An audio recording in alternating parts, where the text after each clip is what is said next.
Welcome to Community Voices with your host, Tarence Lauchie. This radio roundtable features community, business, and religious leaders that discuss current events and topics that impact our urban community. If you would like to be a guest or if you have a suggested topic, contact the station today at 616-259-7342. Now, into the program. Gracious greetings, this is Tarence Lauchie, and you are tuned into another edition of Community Voices on 91.9 FM, The People's Choice. I have the privilege, the honor to be a volunteer at the station to do some work with the community, to interview important folk or people and programs and things that are happening that enrich the lives of the listening audience here on 91.9 FM. So today in the studio, I've got somebody who's no stranger to the community. In fact, he's multi-talented in a lot of different ways. And we have Mr. Attah Obande. Welcome. Thank you. Pleasure to be here, man. Pleasure to actually, the pleasure is really all mine. Well, I'm glad you're here. To share the mic with you today. Our history goes back quite a ways, and I don't know if you realize this, but you actually gave me my first opportunity when I went into business on my own. Really? Tell me a little bit about that. You interviewed me. My first opportunity. No. Was this the presentation that you did at the York Growth Creek? Center. Yeah, with the Growth Center. No, actually it was before that. Oh. You had it was like an entrepreneurship we did summit. A business summit. For young folks. Mm-hmm. And I remember Eric was there talking about from Carbon what would Stories. Be carbon. Yeah. Vincent was there talking about what would be Irie. And there I was doing my first real talk, if you will, as a business person. I still have that check. Are you serious? I did a picture deposit because I wanted to keep I was going to say, I'm sure you picture cashed it, but because I did cash it because I needed the money. But the check was written out to my company. Yes. And the memo said for empowerment summit, the empowerment summit. Yeah. And I started my business to empower folks. So I said this first check in the memo line is for what I started this business for. So I literally still have that check. Well, listen, man, I didn't know that it was your first gig. You handled it like a pro, and you've been up ever since. So that's just how God works. That's he has a tendency to connect us with the right people. I remember meeting you and talking to you about your business, AGO. Am I correct? Absolutely. Amen. Still going strong? Still going, still rocking it out. And I remember I was on a flight. I don't remember where I was going, but you tweeted me. Yes. To be like, hey, I just saw your business. I'd love to talk to you about an opportunity. And I'm just kind of like, how the heck did he find me on Twitter? And as they say, the rest is history. Man, I'm flattered to know that I've been around long enough to help watch the growth and the development. Now you are running some things or even has had some experience to run some things. For those who might just be tuning in, this is Community Voices. I'm Tarence Lauchie, and this is Attah Obande, and we are talking a little bit about what he's doing or has done in economic development, community development, youth development. I mean, the list goes on. And then, of course, there's the marketing strategic planning piece that you do with AGO. So we'll start right there. New job. Mm-hmm. You were recently working with Spring GR for many, many years as director there. Talk to us a little bit about your journey from, I think you started in banking, work your way through to Spring GR, and now with the Chamber of Commerce. Absolutely. So, my career started in banking. Wow. What year was that? 2004. When I started in banking, and got in when I was just getting out of college, and turned out I did it well. The plan was to be in banking just for a short time because the economy wasn't really good at the time.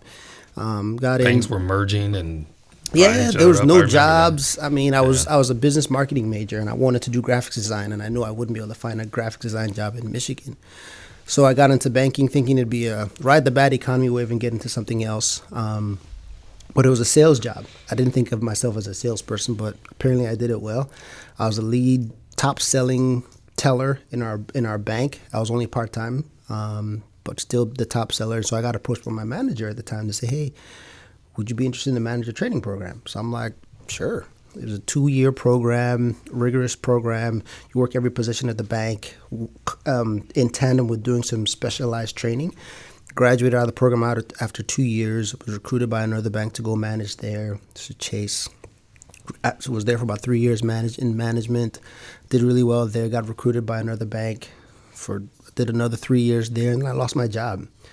And I knew I wanted to do something else, but I had no idea what. Right. So I like to say I had a pre-midlife crisis of trying to figure out early stage crisis. Who am I? What do I want to do? What kind of impact do I want to have? And so that's what led to Agua Design Group. I wanted to start a company to help empower folks to find fulfilling work, because I was like, the last 5 years I was in the bank, I didn't feel like I was being fulfilled. So I started the business, and at the same time, the conversations of what would be Spring GR were also happening, and I got invited in. Really, really a God thing. Sure. Well, Spring GR has launched, literally hundreds of close so I to want to 1,000 say businesses in these. Next week is the graduation for the most recent class, and I think after that graduation, we'll surpass 800 graduates. I know it was close. Yeah. I remember when Spring GR first started. Yeah. Excited to I had see short hair and less grays, but we're here now. You had shorter hair. Shorter hair. But yeah, so the interesting thing about how that started was, I go to Madison Square Church. I've been there for about 24 years-ish. Right. Singer I was a worship, so I don't say singer, but I'm a worship leader. I guess you don't have to be able to sing to lead worship, right? That's right. I'm like, I can lead worship, but I don't really consider myself a singer. Okay. That's another episode. That's a whole other conversation. Now you're slipping into another area. But there's a gentleman that used to come to our church, and he would see me leading worship, and you hear my heart as I'm leading worship, and so he knew I had a passion for community. And then one day our pastor did a sermon about mission work, and he used me as his kind of like sermon analogy of Attah works at a bank. That's his mission field. Like, correct. So you don't have to. This was Beelan, am I correct? Pastor David Beelan. Yeah. So he's like, mission work isn't just you got to be a pastor or a missionary or whatever, but like where God places you, that's your mission field. So how can you show God in the way you lead? How can you show God in the way you help people with their finances? Interesting. Our connection was based on that because Marketplace Ministry is part of the focus of the Growth Center. And when we made the initial contact for you to come to that business summit, it was based on Marketplace Ministry. Yeah. And so this gentleman that was in the audience, he's like, okay, this guy has a passion for community, but he also understands business as a manager because, the framework in management is you're working with small businesses. And so when these conversations about Spring GR were happening, he was like, Attah needs to be a part of those conversations. Yeah. And so he invited me. He came, he was like, let's have lunch. We had lunch like down the street from my branch. And he's like, here's this thing I want you to do and blah, blah, blah. And he's telling me the whole story. And I'm just kind of like, man, I got way too many things on my plate right now. If I had anything else on my plate, I might be on the couch. My wife's going to be like, no more time out. Well, a month after we had that conversation, I lost my job. And so I'm just kind of like, I guess I got time now, you know? Right. And so I went to the next conversation. I was like, this seems mildly interesting. We had one more meeting in February of the next year. This was 2014. And they invited two gentlemen who launched a similar program in Chattanooga, Tennessee to talk about it. And so when they shared, I was like, man, this is interesting. And so we got a small grant to a nonprofit that was tied to my church to say, hey, test this thing out. And so the grant allowed us to run 2 classes in 2014. And in those 2 classes, I was like, all right, this thing could be something. Let's... And you guys launched some big heavy hitters back in 2014 that are still around. We did. One of the businesses that came through in 2014 was CNN Cleaning, Mr. Calvin Stith. I saw Calvin yesterday. Yeah, Calvin's been doing some amazing stuff. Oh, yeah. There's been, a few other businesses that have come out of those early years. But, it's just been awesome to see some of those businesses and what they're doing now. You know what's cool about this, Attah, and kind of interrupting just to give a station identification, that people who might be listening right now may be interested in entrepreneurship, or they're in business and they just need those connections of some support. Even though you've graduated beyond Spring GR, you still have a lot of great ties in the business community. So Attah is a great resource. So we're going to make sure that as people are listening, they stay tuned in, but then also call your friends or let somebody know, hey, this is on. You can even share it since it's now on social media platform. But pick up from there. The passion that you have for economic development, entrepreneurship, empowering people to fulfill their dreams. It's a ministry for you. Yep. It absolutely is. One of the things that I found during that pre-midlife crisis that I was talking about, I went 3 months without a job and ended up landing on starting this business. But I started reading a lot of stuff around purpose and passion. And one of the things that I came across was that, where you find your purpose and passion is somewhere at the intersection of something that really, really frustrates you and something that brings you a lot of joy. Mm-hmm. And that's really good. You can say that again. Something that frustrates you and something that brings you joy. Something that, so it's like, what is something that sounds really, like a love-hate relationship? It is. Right. And so one of the things I found that really frustrated me was just wasted or untapped potential in people. Yes. It's like God has allowed me to be able to see potential in people. And so I see my job as being, how do I help you draw that out? Mm-hmm. So a lot of times, and I said this last week at my farewell, that a lot of times people are like, man, that's how you helped me do this, you helped me do that. And I'm just kind of like, it was all you. Right. I just helped call it out of you. You just tapped that potential. You did all the work. I just had to be like, you can do it. That's all I did. Well, you do have to take some credit that God has empowered you with that discernment. And that's something that a lot of people don't even want to talk about in the business world. But just as we may have skill sets and business acumen, mm-hmm. I believe that our spiritual giftings play a part in our success when it comes to fulfilling our purpose in the earth. I'm the same, but I really like discussing, talking, conversating with people to pull out what their dreams might be. Yep. So I can relate to that. 100%. I agree, because I think you did that for me. Sweet. It's like I was like, because there was this level of uncertainty. You start this business, you're like, okay, I'll never talk to anybody. Like, how does anybody even pull me in? How do you break the mold? Like, I've never talked, so how are you going to bring me in to talk without having seen an example of me talking? But you saw something in me that allowed you to say, I'm going to give that dude a chance. And so that gave me the confidence to take another step forward. Wow. And so it's something that I feel like I've tried to do. And so when I remember I was sitting across in the very first pilot class that we did, I started my business to empower people to see their potential mm-hmm. and then create a vision and then develop the roadmap to kind of get there. So the very first pilot class is about 6 weeks in. I'm sitting across the table from one of the entrepreneurs who were kind of doing a coaching session because I was the coach. And going over her numbers. And halfway through the session, she looks up at me and she's like, I just think this is possible. I think that I'm getting past my fear. Yeah. And so for me, I felt like a light bulb went off for her. And I saw that as the first time she saw herself as an entrepreneur versus somebody that just has this idea that can make some money. Mm-hmm. And so for me, I was just kind of like, Attah, this is it. That's exactly what you want to start your business for, was to help people see the potential that they have and be able to push past any of those fears. So at that point, I was dialed in. I was all in. I remember coming home and telling my wife, I was like, babe, I'm going to keep looking for a job. I'm going to keep trying to grow this business. Because I understand that the business might not grow fast enough for us to be able to do what we need to do. Enough about entrepreneurship to know that all entrepreneurs don't eat every night. Right. So I was like, I'll keep looking for a job. I was like, but if I find a job that doesn't allow me to keep doing this spring jar thing, I'm not going to take it. Wow. Because I think this could be something. And, she was like, all right. So she's been there supporting me the whole way. And so that encouragement of her supporting it allowed me to be like, all right, I can lean into this thing. And so, we ran the course that year. I approached the foundation in 2015 to say, hey, I really think this could be something. If y'all are looking to try to grow this, let's make it happen. Let's do something. So they contracted me and gave me 2 years. So let's 2-year runway. Let's see if we can grow some roots. 2 years turned into 2 years. We grew it to 5 sites around the city. Yeah.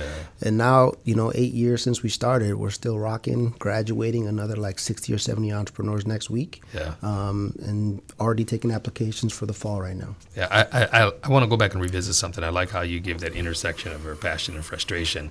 I think opportunity and ministry are connected in that way as well. Opportunities for people to fulfill their goals, dreams, vision, and purpose, and also help someone else. Those are interconnected. Absolutely. Everyone who's ever been successful has been noted for their benevolence or maybe their altruistic work to help somebody else. Mm-hmm. And I want to get to you being now at the Chamber. Yep. A little twist on the focus and trajectory, but big picture is still the same goal. Absolutely. Tell us what you do now with the Chamber of Commerce and how long have you been there? I'm starting week 5. This is week 5, man. We're still, but who's counting? Yeah. Right? I don't know. You had a pre-midlife crisis. What, you were 20? You were in your 20s talking about a midlife crisis. Currently I serve as the Vice President of Business and Talent Development at the Chamber. What I've been telling people is same mission, different seat. You know, we're still out here trying to create an environment that's conducive for all businesses to thrive. Spring GR was started in with the idea that there's a lot of people with great ideas for businesses, but they don't have the acumen to turn them into sustainable businesses. So how do we give them the tools they need, the information they need, as well as the relationships that they need to be able to grow those businesses? And so I see that same work continuing at the chamber. Different audience somewhat, though.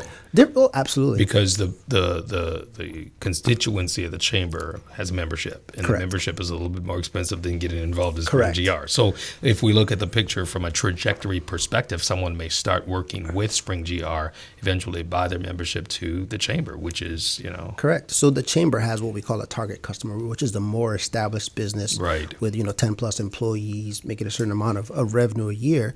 But our vision is to create a thriving and prosperous West Michigan for all. So that includes those businesses that aren't a target customer. So how do we create an environment for those businesses to be able to kind of stair step to get to that target customer type business? Because very few businesses start to stay small. That's true. Businesses, the objective is to grow. Yeah.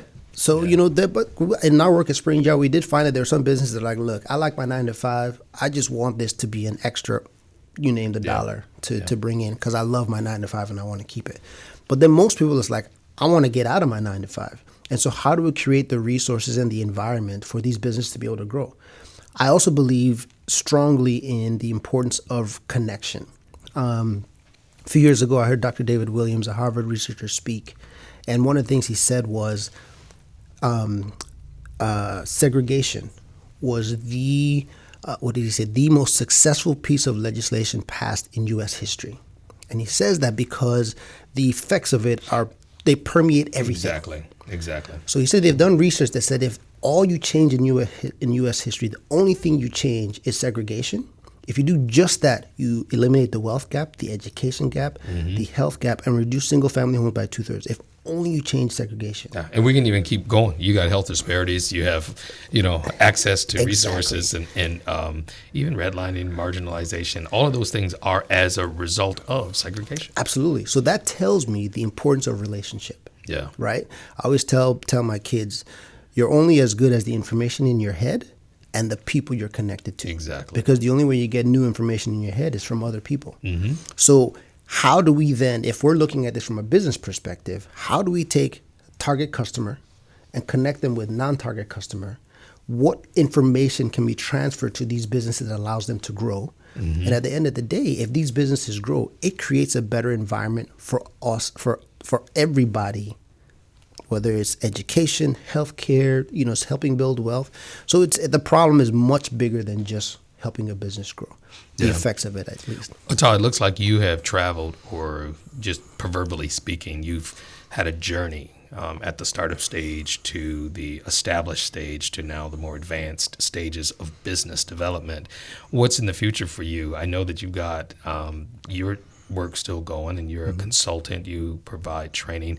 I even learned today that you're doing some things at your kids' school at Potter's House. Yeah. Teaching young entrepreneurs. Share a little bit about the future and even that piece.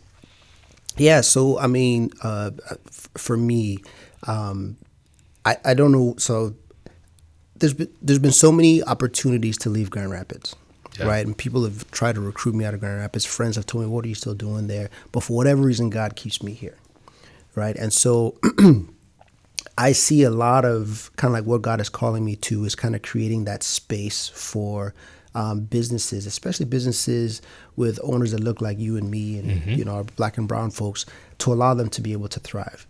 But at the same time, my journey, I've always had folks like yourself and folks, especially in my education life, that gave me an opportunity to be able to develop into me. And so I've always wanted to pay that back. The main reason I got my master's degree wasn't because I just wanted an MBA behind my name, was because I wanted to be able to teach. I wanted to be able to give back to our future. And so I love the fact that I get to do that right now. I've done it at the college level. I teach at Kuiper, I teach at Cornerstone. And then I was recently asked my kids' school to do an entrepreneurship class for them. That's when you know you've really arrived, when you can influence the future generations intentionally and not by default. Sometimes people learn from our mistakes. Your kids, as well as the kids of Potter's House, will have the blessed fortune of learning from your experiences and then the resources. Say somebody out of high school wants to go right into entrepreneurship. Yep. You know, they go from graduation to spring GR. You know, they go from spring GR to, next level. Yeah. You know? And I'm a firm believer that the entrepreneurial mindset is needed whether you become an entrepreneur or not. That's true. It'll help well, you the whole become country's built on that. I mean, both the negative and the positive. I mean, if you think about it. That is right. Negative and the positive. I mean, you think product is just different, right? But everything from the times of slavery to sharecropping all the way through the Industrial Revolution, skipping a few things. But we have seen entrepreneurship be the driving force of the society as well as the economy. Yes. Yeah. What's your philosophy on that? With the MBA behind you, you probably have had a lot of exposure to theory and practice and that type of thing. Yeah. I mean, leadership is another thing that has always pushed me. Yeah. And so another thing I tell my kids is that we all lead, whether we want to or not. I always think about Charles Barkley when he was like, I'm not a role model. Right. Like, my man, somebody's watching you. Yeah. So we all lead. And so I think the important thing becomes, how do we lead well? Because somebody led in a way that let Hitler do what he did. Yes. Somebody led in a way that let you name the negative thing that let them do that. Sure. So how do we own up to the reality and the responsibility that as we are on this earth, somebody's watching? But then, so then my thing becomes, how do I pour into other leaders to allow them to see that responsibility, accept that responsibility, and then lead well? Sure. That's intentionality, because absolutely. Negativity is absorbed. I mean, many of us have the scars and trauma of byproduct of the negativity. But intentionally, if you're teaching leadership, you're teaching entrepreneurship, I think you are giving back. I think that makes a difference. Yeah, because you teach leadership, and then entrepreneurship essentially is problem solving. Mm-hmm. So how do you identify a problem, use whatever gifting that God has given you to provide a solution in that space? Yeah. And it gives you the eyes to be able to identify those problems and create solutions for it, while intentionally leading others that might be watching you. Sure. So what's the future looking like for you? Right now, especially as my role is coming, is really kind of getting my feet under me, and then really seeing, like, where is God calling me to act in this space. It's a lot more responsibility, it's a lot more focus. I have 3 divisions that I lead right now: our business services, our talent development, and our diversity, equity, inclusion departments. That's a lot on your plate. And so really trying to figure out, how do I lead well? And then what does impact look like on the back end? What kind of impact is God calling me to in this seat? Again, same mission, different seat. So what does it look like moving forward? So you're just going to keep going? Keep going. That makes a lot of sense. We've got a little bit more time left. What are some of the things that you want our listeners to know as it relates to, just business development, perhaps, or maybe even life mission? Because both of them are subjects that's on the table right now. Yeah. One thing I would love to say is that, there's a lot of resources out there that people don't know about. Spring GR we've talked about. There's a lot of people that don't realize that. So if you have a vision of something that you want to start, come check out Spring GR. There's a new initiative that we started just earlier this year called the 250 Project, which is for existing businesses that are trying to grow. Check that out. Applications for that are open right now. It's for businesses that have been at least 2 years old, making $100,000 or more, owned by people of color that are looking to scale and grow their business. Scaling. It's next step. Right. And then even the chamber, there's different events that we do on a regular basis that can connect you with other people that have information. The mixers and the breakfasts. Those yes. are. I've been a speaker at some of the breakfasts. Yeah, I mean, networking is so important to business. So I'd say those are 3 touch points that you can kind of get in at to see, one, is this for me? Or to connect with other like-minded people that'll help you to move your vision forward. Yeah, I think those resources are quite valuable when we look at the current state of the economy and the challenges that are just around the corner. I think it's going to probably get to be more challenging than better. So people will become a lot more independent in their thinking and not so reliant on jobs or reliant on the former corporate structure. Things have changed. How has COVID impacted you on a personal level, and what are your words of insight for people who are trying to make it out there? So COVID, I think a lot of people will say that COVID kind of advanced us a couple of years because it forced us to think differently about business. So that's one thing I would say is really thinking about how to look at business in a different way. But at the same time, we're still feeling the effects of COVID. There are economists that say we are heading towards a recession. So knowing that, how are you planning for that as a business? What are you looking at? What are you thinking about in terms of how you can operate? If you're an employee, could a recession affect your position? Absolutely. Is now the time to start working on that idea that you've been sitting on for years so that if something was to happen, you've already got a head start in thinking about that. So just really looking at how do I think ahead of what might be coming. Yeah, I think the skill set may be a piece as well. That's where the leadership development comes in. Yep. Because some people it's just not cut out for entrepreneurship. They would probably want to think, let me assess my skill sets so that I can be ready to morph, as they would say, and do multiple things. Just telework and technology and the use of technology is real big. Yeah, and that could be where Spring GR fits in, right? It's for the people that have that uncertainty. Like, I don't know if I'm cut out for this. I don't know if this is something I want to do. Well, that's a good place to start. Sure, great. Well, listen, man, I've enjoyed this conversation. This has been something that, like I said, sparks me every time you and I talk about people in ministry and development and how it intersects with business. Yeah. It's not just something that the line is drawn. You've got church over here and business That's over right. there. You know, think about the interconnectedness. I tell people often that I'm a pastorpreneur. That's right. And I think that's probably the best description that I think can so. come up with. If I heard that word for the first time, I think your phrase would be the first one that popped in my head. Hey. So I think that is very descriptive. Well, I'm in good company, man. I'm in good company. Thank you so much for being here. Any closing words? Any maybe even contact information if you're willing to put that out there. Sure. Yeah. Would love to connect with anybody to hear about your business or hear how I can kind of get you connected to the ecosystem. You can email me at Attah, ATTAH @grandrapids.org. You can check us out check our website out, grandrapids.org, the chamber website.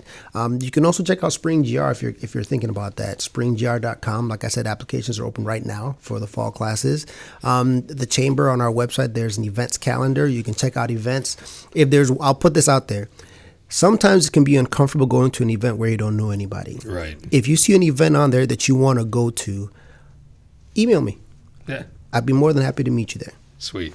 Man, thank you so much for being here. For those who might have tuned in while we were talking, we've been discussing entrepreneurship and just working in development, economic development, people development. Attah Obande is now becoming a household name in a really good way. Think about it. You got some aspiring proteges or people that you've mentored and things like that. I guess as we get ready to close, what is your take on that, on the mentoring piece? Because we didn't talk about that. Was one of the things I had written down, and we've got about a minute and a half left on that. I'm a firm believer in mentors. I say I've got like 50 mentors. Whenever I find, it's funny, I just talked about you in the recent interview.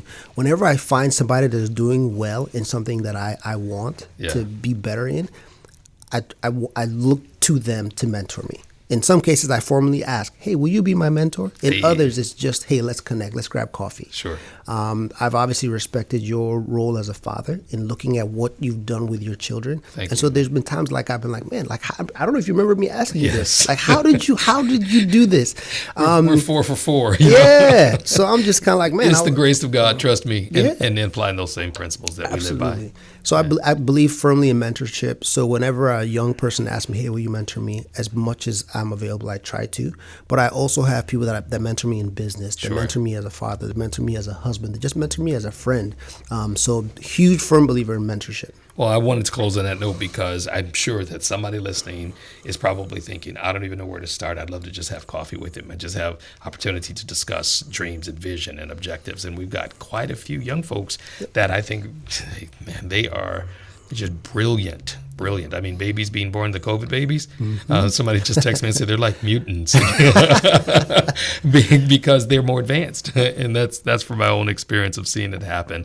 Thanks again for being here, Attah. I do appreciate you. And I'm sure that the listening audience is going to be blessed by maybe even sharing this, telling other people, hey, talk to this guy. And now that we have the social media element, they can see the face. That's right. Great. My pleasure. Thank you so much. You've been listening to Community Voices on 91.9 FM, the People's Choice. Thanks for tuning in. You've been listening to Community Voices with your host, Tarence Lauchie. Community Voices can be heard every Friday at 12 noon. This radio roundtable features community, business, and religious leaders that discuss current events and topics that impact our urban community. If you would like to be a guest, or if you have a suggested topic, contact the station today at 616-259-7342. Until next week, let your voice be heard in the community.